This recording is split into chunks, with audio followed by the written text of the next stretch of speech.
আসসালামু আলাইকুম বন্ধুরা, আসাম রেসিপি ব্লগ দেখার জন্য স্বাগতম। আজকের রেসিপি গরুর মাংস, আর এই রেসিপিটা আমি অনেক সহজভাবে তোমাদের মাঝে শেয়ার করব।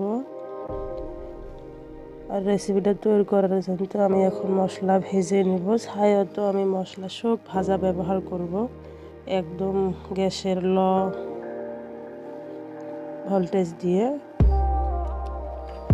আমি এখানে মশলা নিয়েছি ধনিয়া, জিরে মশলা, পাঁচফোড়ন, লং, দালচিনি, গরম মশলা, তাই যেহেতু সব মিশেল থাকে গরম মশলা বলে কয়। তো আমি এখানে 1 কেজি মাংস ভালো করে ধুয়ে পরিষ্কার করে নিয়েছি। দিয়ে দিলাম নতুন একদম আলু, যা নতুন শীতের দিনের আলু, নতুন যে হয় খালি। দিয়ে দিলাম 1 টেবিল চামচ পেঁয়াজ, তারপরে দিয়ে দিলাম আদা রসুন বাটা, দিয়ে দেবো হলুদের গুঁড়ো, মরিচের গুঁড়ো, দিয়ে ভালো করে মেখে চুকে ম্যারিনেট করে দিয়ে দেবো। আর এই যে আমার বানানি মশলাটা, আমি এটাই মশলা ব্যবহার করব, আর কিছু মশলা ব্যবহার করব না। আর এইভাবে রেসিপিটা তৈরি করলে একদম বিয়ের মতন হয়, যে বিয়ের মতন সেই রেসিপিটা বানায়, অনেকটা মজার হয় খেতে। আর এই রেসিপিটা তৈরি করলে সেমে একই রেসিপিটা হয়, আর খেতে অনেকটাই মজার হয়। আর আমি যাতে আর কিছু মশলা ব্যবহার করব না, একটুখানি ধুয়ে দিয়েছি, একটু পরে ফির দিয়ে দিব হওয়ার পর্যায়ে গেলে।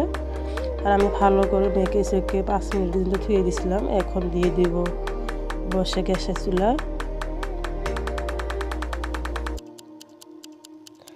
আর মাংসটা সবসময় মেখে ধোয়ার চেষ্টা করবেন, আর মেখে চুকে ধুলে অনেকটাই মজবুত হয়, সুন্দর হয়, পারফেক্ট হয় তার জন্য। আর আমার মাংসটা পরে একদম দিয়ে আমি আস্তে আস্তে করে কষিয়ে নিব রেসিপিটা।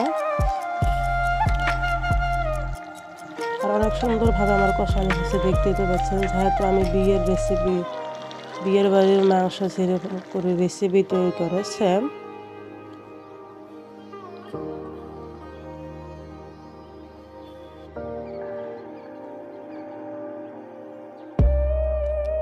অনেকটা ফেভারিট। আর তোমাদের মাঝে কি বলবো, আমার মাংসটা অনেক সুন্দরভাবে কষিয়ে নিলাম, দেখতে পাচ্ছেন। এখন আমি গরম পানি দিয়ে দেবো, একদম গরম পানি। ঠান্ডা পানি দিলে কিন্তু একদম রেসিপি টেস্ট নড়ে যাবে, তার জন্য আমি একদম গরম পানি দিয়ে দিলাম। আর রেসিপিটা যেহেতু কিছু মশলা ব্যবহার করব না, আর অনেকটাই ঘ্রাণ, কি বলবো। কড়াই হওয়ার পর যার আমি তার মধ্যে একটুখানি আরও ওই ভাজি থাকা মশলাটা দিয়ে দিব, আর গুঁড়ো মশলাটা। আর এতটাই টেস্টি হয় তোমাদের বলে বুঝতে পারবো না, তোমরা বাসায় বানিয়ে খেয়ে দেখতে পারো। এই যে আমার ভাজা মশলাটা এখন আমি দিয়ে দিলাম, আর রেসিপিটা একদম পারফেক্টভাবে হয়েছে, দেখতে পাচ্ছি। অনেকটা সুন্দর, আর অনেকটা ঘন, কিন্তু ক্যামেরার মাঝে কীরকম হয়েছে আমি জানি না, কিন্তু অনেকটাই ঘন আছে, অনেকটাই সুন্দর সফট, আর খাইতে অনেকটাই মজার হয়েছে।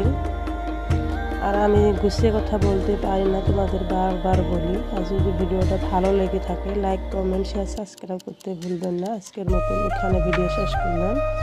আসসালামু আলাইকুম, আল্লাহ হাফেজ।